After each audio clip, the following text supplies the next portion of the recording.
Good people YouTube, I'm the Watch Idiot. So my first experience with San Martin was with the SN021, the 1016 homage, and that really set the bar high because it's an incredible watch. I mean, there's not much to complain about it at all. The case is well finished, the bracelet works wonderfully, it's super comfy. So I had pretty high hopes for the SN007, the 62 mass homage, Clomage, but I also knew that this was an older model. I was happy that it lived up to the high hopes that I had for it.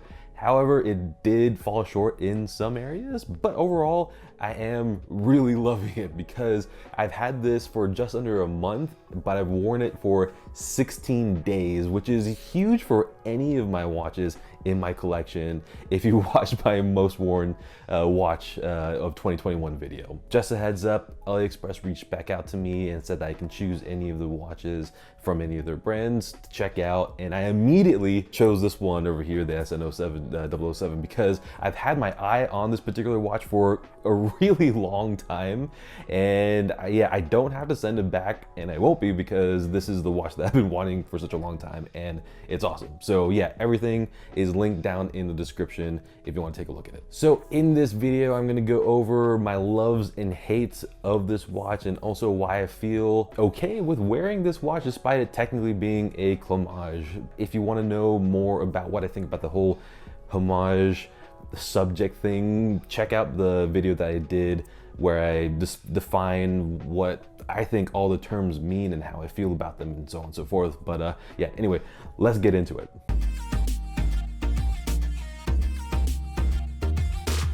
Okay, so let's do the numbers first, and it's a very reasonably sized watch. I mean, the bezel slash what you see is 41 millimeters, the case is just over 40 millimeters, and the thickness is 14.1 millimeters, but the mid case is only 4.9 millimeters. On the wrist, it does wear like a 40 millimeter watch, but maybe a touch bigger because weirdly enough, despite it being very similar to the SPB 143 in terms of dimensions, I think it actually wears a bit smaller than the SPB 143. I think that has to do with the SPB 143 having a brushed bezel and having an overall sportier feel than the 007, but you know, either way, it's not a bad thing. I love both of them. In terms of thickness though, the San Martin wears and looks much thinner, mainly because the single surface fully polished mid case, which hides the thickness very effectively. Overall, it's a super comfy watch on any strap, and it's like a big small watch as opposed to the SPB 143 being a small big watch, if that makes any sense at all. I mean,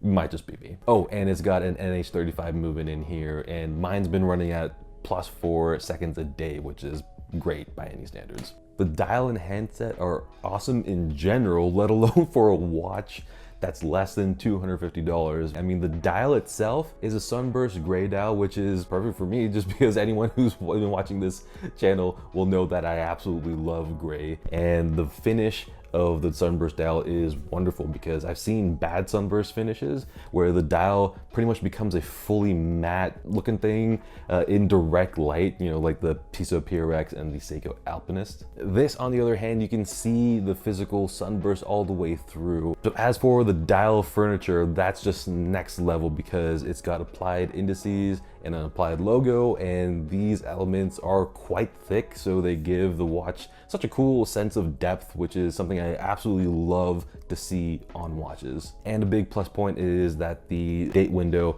has a polished frame on there, so yeah, good job, San Martin. But the handset for me is the star of the show because I seriously can't believe that these hands are on a $250 watch because the attention to detail is pretty next level. Because the first thing I noticed was that the second hand has a polished end cap, which I hardly ever see on any other watches, but it definitely adds to the overall feel of quality. The hands are well sized and proportioned for the dial, and they're polished extremely well on the top surface and on the bevels, and it's these bevels that took the watch to the next level for me. So when I see all these polished elements come together and I see them glinting in the light alongside the dial, I just love it even more, which is why I've worn it so much. But yeah, until you've seen this V4 version 4 in person, I mean, you won't know what to expect because I wasn't expecting this, you know, that is for sure. Of course, all this would have been let down by bad loom, but the loom lume is great. It's super bright, it lasts long, it's evenly applied with no splotches. And yeah, do I wish that the entire bezel was lumed?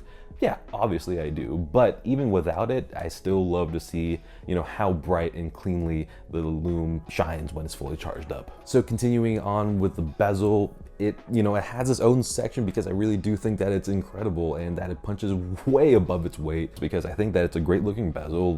The ceramic insert looks great. The proportions of the bezel width to the dial, the insert thickness to the outer edge thickness is great, but technically these can be done right by anyone. I really fell in love with the bezel when I first turned it because it feels so good. I mean, it's not too stiff nor is it too loose, so it's a joy to turn. You know, I find myself turning the bezel for no reason, and the clicks themselves are very uniform in feel and sound throughout the entire bezel, which is pretty next level. So yeah, let's listen to it.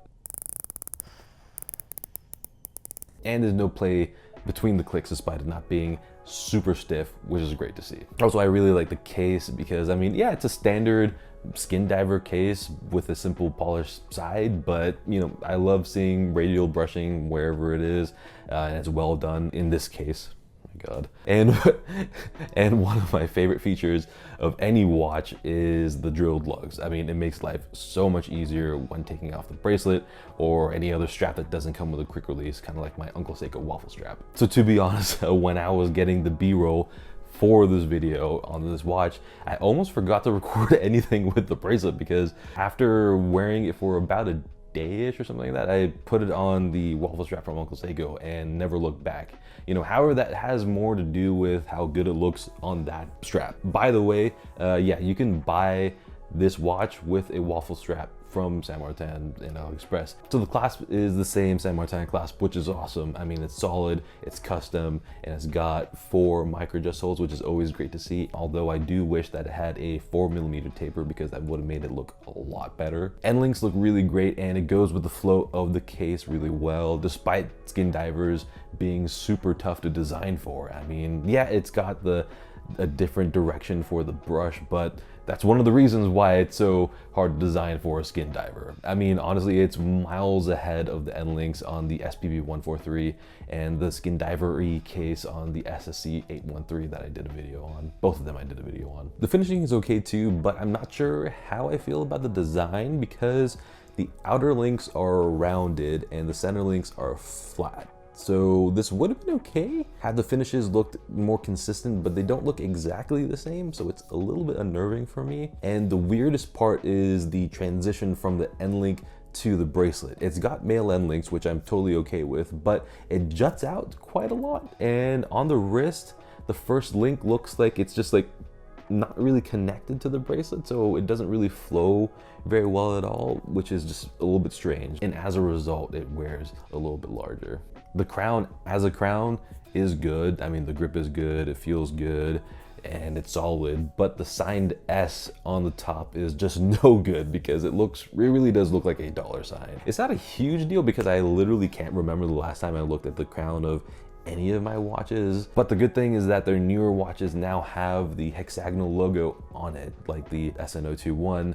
So I'm pretty sure now that whenever the version 5 of this watch comes out, it's gonna have the hexagonal logo, which is awesome. So I don't inherently dislike the size of the watch, because I think that the overall size is good and it wears well, but I do think that this sort of classic looking watch could have been so amazing at 39mm, about 2mm smaller, because this could very much pass off as a dress diver, whereas the SPB 143 looks much more sporty and toolish, so the size of that is fine as is. And then somewhat related to this, I wish they made it smaller, not only because I like smaller sizes, but because I think that San Martin can really differentiate themselves from the rest of the AliExpress brands, because if they're going to continue to make homages and clomages, I would much rather them make them in form factors that don't otherwise exist in real life. The SN021 1016 homage is a great example of this, because it offers me the look of a classic 1016 with an older style 369 dial, but it puts it in a completely modern case and bracelet without patina as well, which altogether makes for a watch that is a unique offering that it doesn't exist. Okay, so I'm just gonna say what I have on my mind and we'll see if it makes sense. So this watch Clomages a very specific Seiko watch, the 62 Mass, and there aren't any other Seikos out there exactly like that original 62 Mass other than the SLA017, and the other color variations of the SLA017 aren't anywhere as good, and all of them, including the SLA017, is limited. And then shifting a little bit, a double 12 o'clock marker immediately strikes me as Seiko. I mean, my Marine Master 300 has it, the SPB 143 has it, Captain Willard and a bunch of other high-end Seikos have it alongside my Turtle as well. So when I wore the SPB 143, it screamed Seiko to me because of that double marker and because of the very curvy case. You know, I don't know about you guys, but the visual difference between a double 12 o'clock marker and a single is pretty huge, actually, much bigger than I would have expected. Also, there's nothing really inherently Seiko about the 62 Mass case because it's just a skin diver case, which was quite popular during that time.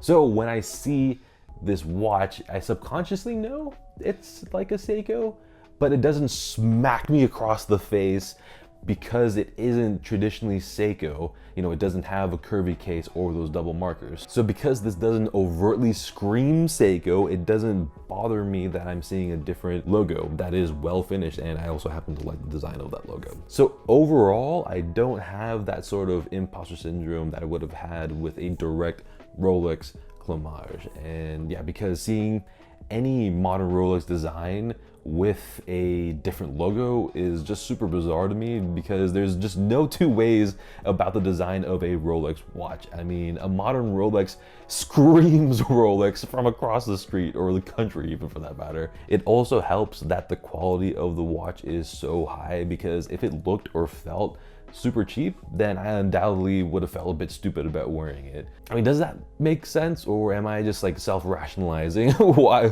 my love for this watch? I mean, who knows?